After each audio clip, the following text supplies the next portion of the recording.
black stepfather, until the day she was called on stage as a hero. "I just hope her stepmother doesn't show up," Aunt Rebecca whispered, adjusting her pearl necklace. "That would be awkward for everyone."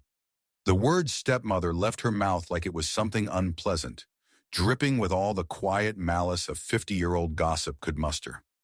Sarah Martinez, just 22, never imagined her medical school graduation would turn into a silent war over race and family pride. A proud graduate of Johns Hopkins University, she stood surrounded by relatives who hid their prejudice behind polite smiles. "Where's Carmen anyway?" her cousin David asked, scanning the elegant hall. "Still cleaning offices?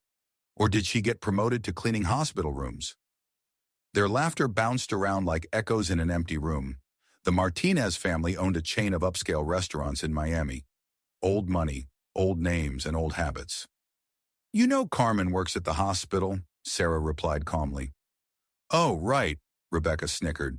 "Nurse, assistant. Same thing, isn't it? Taking care of strangers for pocket change." Uncle Miguel, the family patriarch, raised his glass. "Sarah, dear, I've always questioned that woman's influence on you. Thankfully, you took after our side of the family and didn't get tainted." Tainted. The word sliced through her like a blade.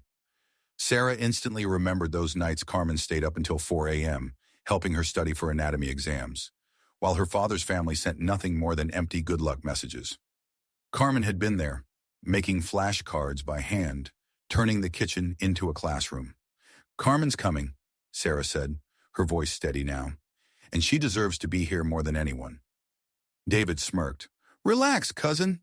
No one's questioning your loyalty. We just think it's funny how attached you are to the replacement." Replacement? Another cut. When Sarah's father passed away, it was Carmen, not any of the Martinez family, who sat outside her locked room for 2 weeks, talking through the door until grief finally cracked open enough for healing to begin. Then a quiet murmur spread through the hall. Carmen Rodriguez had arrived. She wore a simple navy outfit, posture straight, eyes calm, the kind of presence that didn't need approval. When her gaze met Sarah's, a genuine smile lit up her face. "Our household hero has arrived," Rebecca muttered, just loud enough to sting. Carmen ignored her completely, walking straight toward Sarah. "How are you feeling, mija?" she asked softly, using the affectionate word only the two of them shared. "Better now," Sarah whispered, embracing her tightly. Miguel approached with his usual fake warmth. "Carmen, how nice of you to come. Must have been tough getting time off work." "Not at all," Carmen replied. "My supervisors know how important family is." The word supervisors made him blink, not the word he'd expected to hear. Rebecca chuckled. "Hospitals today are so generous. Back in our day, work was work." Carmen smiled, not a forced one, but calm, confident. "Times change," she said softly. "Sometimes people realize the world is smaller than they thought." There was something in her tone, something steady and unshakable, that made Sarah suddenly understand. Carmen knew something the rest of them didn't. For years, Carmen had quietly endured their insults, never once answering back. But that day, something about her had changed. There was calm certainty in her eyes, the kind that only appears when the truth is finally ready to speak for itself. What no one in that hall realized, not even Sarah, was that within the next 2 hours, the name Carmen Rodriguez would echo through the room in a way that would make every cruel whisper die in their throats. Because sometimes the people we underestimate the most are the ones holding the power to rewrite everything we thought we knew about respect. If you've ever felt judged or dismissed by your own family, make sure to subscribe, because this story is just getting started. And what happens when Carmen steps onto that stage will prove that true greatness rarely looks the way people expect it to. The ceremony was minutes from beginning when Uncle Miguel decided to deliver one last dose of humiliation. "Carmen, dear," he said with his usual polished grin, "what a coincidence to see you here. I didn't know they allowed staff into the main ceremony." "Actually," Carmen replied softly, "I have an official invitation." David snickered. "An invitation? What happened? You cleaned the dean's office and he invited you out of pity?" Rebecca joined in, her voice dripping with false charm. "Or maybe you stretched the truth about your job title to sneak in. You know they check those things." Sarah's fist clenched, but Carmen gently placed a hand on her arm.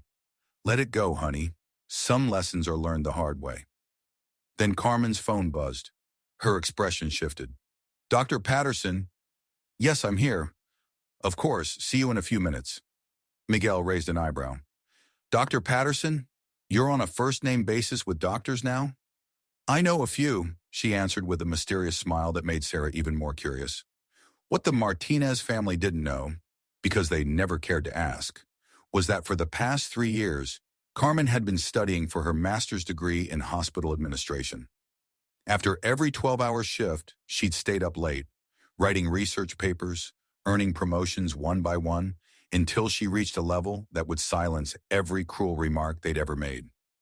Ladies and gentlemen, the announcer's voice echoed, please take your seats as the ceremony begins. As they walked toward the auditorium, Rebecca whispered her final insult. Carmen, are you sure you don't belong in the back? Maybe outside. I hear the parking lot needs a good cleaning. The laughter that followed was sharp and shallow, but Carmen simply smiled. Don't worry about me, Rebecca. I'll find my place soon enough. Sarah could feel something different in her, not just composure, but quiet amusement, like Carmen knew a secret none of them did. Sarah, a voice called from across the hall.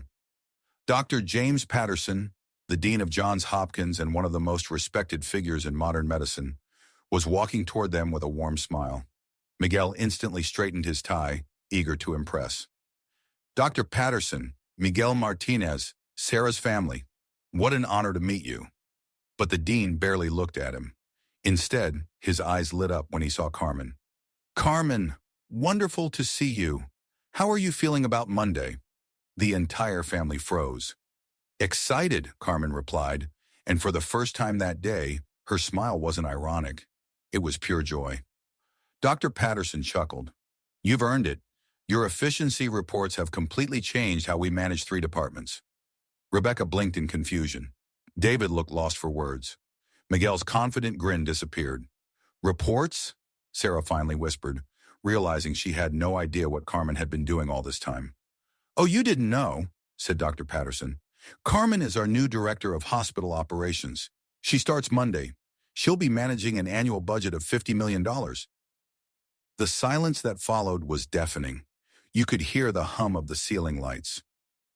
Carmen looked around the room, at every stunned face, every person who had once treated her like she didn't belong, and simply smiled.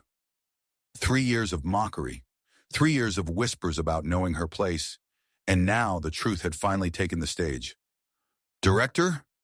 Rebecca gasped, her voice trembling. $50 million.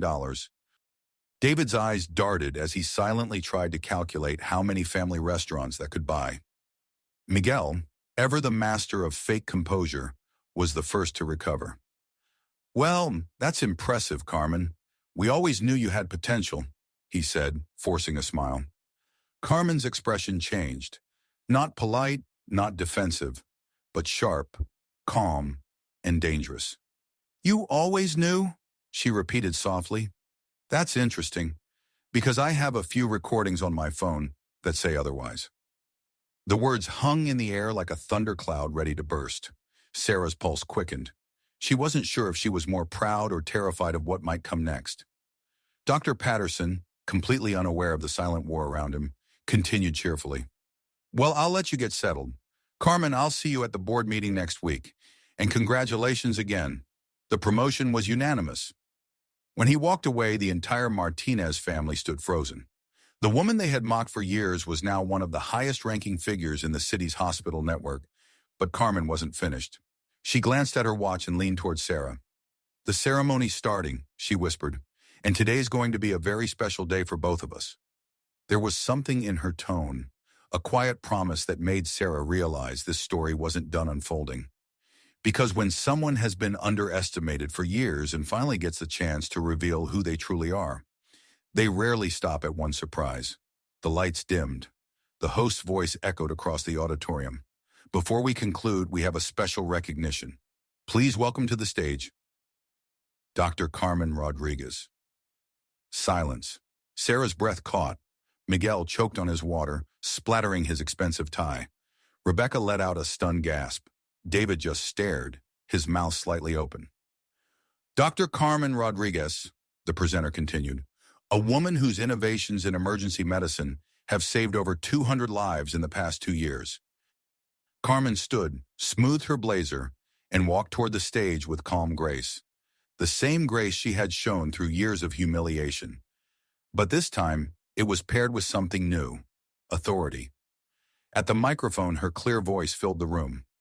3 years ago, she began, I worked the night shift in the emergency department, not as a janitor, as some people like to assume, but as a trauma coordinator. Sarah felt tears sting her eyes. 3 years of cruel jokes about cleaning hospitals, when Carmen had actually been saving lives. During that time, Carmen continued, I identified major gaps in our protocols, flaws that cost patients their lives. I designed a new triage system that cut cardiac mortality by 40%. The audience erupted in applause. The Martinez family didn't move. Rebecca's face had gone ghost white. Miguel looked like he was trying to sink into his chair. My master's degree in hospital administration, which I completed last year with honors, Carmen said proudly, has allowed me to expand these reforms. And starting Monday, I'll be overseeing operations for 5 hospital complexes. You could almost hear Miguel's heartbeat from across the hall. David was frantically typing on his phone, probably trying to spin the family narrative online before this story went public. But Carmen wasn't done. What makes me proudest, she said, her voice softening, isn't the title or the recognition. It's that I got to raise an extraordinary young woman, my daughter Sarah, who graduates from medical school today. She's taught me that family isn't about blood. It's about love, perseverance, and choice. The entire hall rose in applause. Sarah was openly crying now. For the first time, she fully understood the depth of Carmen's strength and her sacrifice.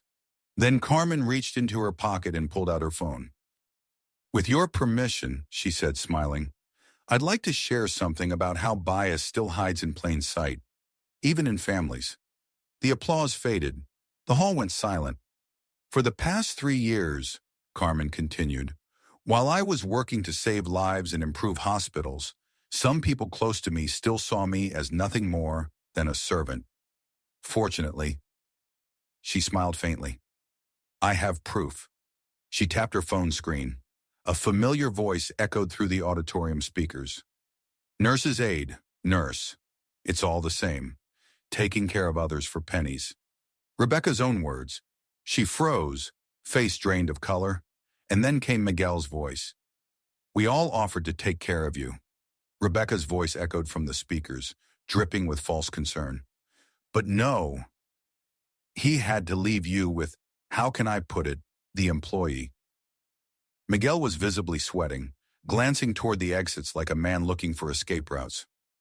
And my favorite one, Carmen said with quiet irony, scrolling her phone. From today. David's voice burst through the silence. Let me guess, you cleaned the dean's office, and he was so impressed he decided to invite you. Every eye turned toward him. David's face turned crimson as he slowly sank into his chair, wishing he could disappear. Carmen smiled faintly and lifted the microphone again. The interesting thing, she said calmly, is that while these people were busy worrying about my social status, I was conducting research that is now used as a model in hospitals across 3 states. While they laughed about my little jobs, I was completing advanced studies in medical management and emergency response. From the side of the stage, Dr. Patterson stepped forward, taking the mic. I'd also like to add, he said with a proud smile, that Dr. Rodriguez was chosen unanimously from over 200 candidates nationwide. Her protocols have already been adopted by hospitals from Harvard to Stanford. The words Harvard and Stanford hit the Martinez family like an avalanche. The woman they'd mocked for years was being recognized by the most respected medical institutions in the world. Carmen returned to the microphone, her expression calm but radiant. The true measure of a person, she said, her voice steady, isn't found in their background or the assumptions others make about them. It's found in their actions, their accomplishments, and the positive change they bring to the world. She paused, letting the silence stretch, and looked directly toward the Martinez family. To those who still believe they can judge someone's worth by appearance or heritage, I'll leave you with this thought. While you were wasting time on prejudice, people like me were busy changing the world. And we'll keep doing it, with or without your approval. The audience rose to its feet. A thunderous standing ovation filled the auditorium, lasting nearly 5 minutes. Sarah ran to the stage, tears streaming down her face, and wrapped Carmen in a hug as camera flashes lit the room. The Martinez family didn't move. Rebecca sat frozen, realizing that her cruel words had just been played in front of hundreds of people. Miguel whispered frantically into his phone, probably calling his lawyers to contain the disaster. David had already slipped out through the back door, too ashamed to face the crowd.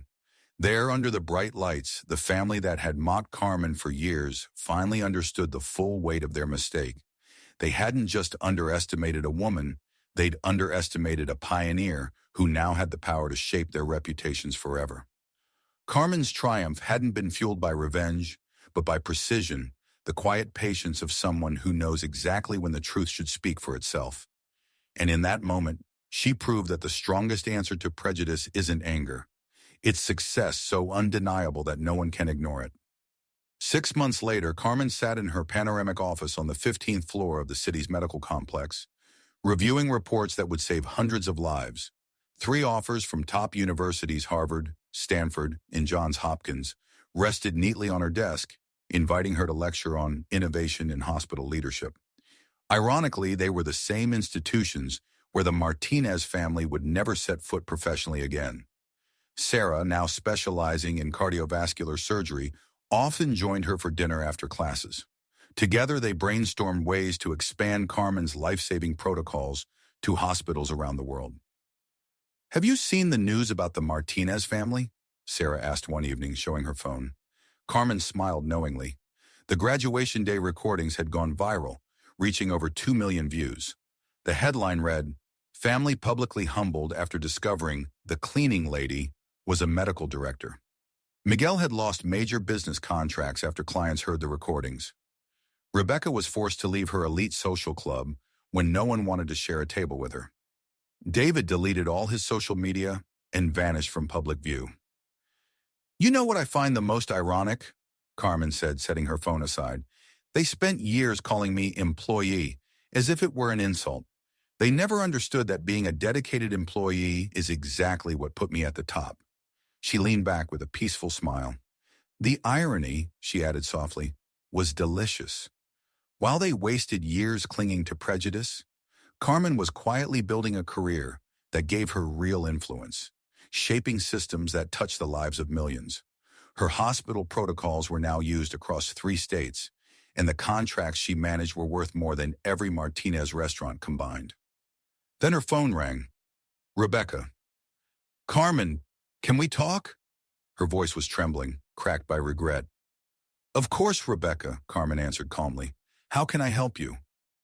I just wanted to apologize for the things we said, the way we treated you." "I didn't know," Carmen interrupted gently. "You didn't know because you never asked.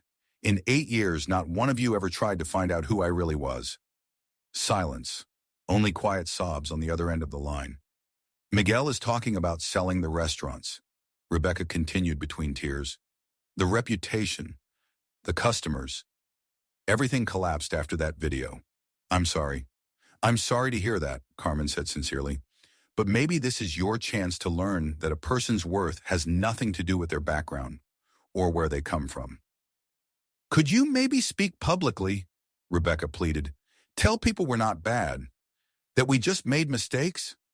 Carmen hesitated for a moment, then replied, her voice steady but kind. "Rebecca, you didn't make a mistake. You made the same choice over and over, to look down on someone who never deserved it. The consequences you're facing now, they're simply the result of those choices." "We've changed," Rebecca whispered. "We've learned." "Maybe you have," Carmen said softly. "But my job isn't to repair what your cruelty broke. My job is to keep saving lives, and to remind others like me that being underestimated doesn't mean being powerless." Rebecca hung up without another word. Sarah, who had been listening quietly from across the room, reached out and squeezed Carmen's hand. "You did the right thing," she said. It was never about revenge, mija, Carmen replied. It's about consequences. When people treat others as lesser, the truth eventually reveals who really stands taller. That afternoon, an email arrived that made Carmen smile. A young nurse had sent her the viral video of the graduation ceremony with a message. You inspired me to go back to college. If you could achieve all that after what you went through, maybe I can too. Messages like that, dozens of them every week, reminded Carmen of the real purpose behind her victory. It was never to humiliate the Martinez family.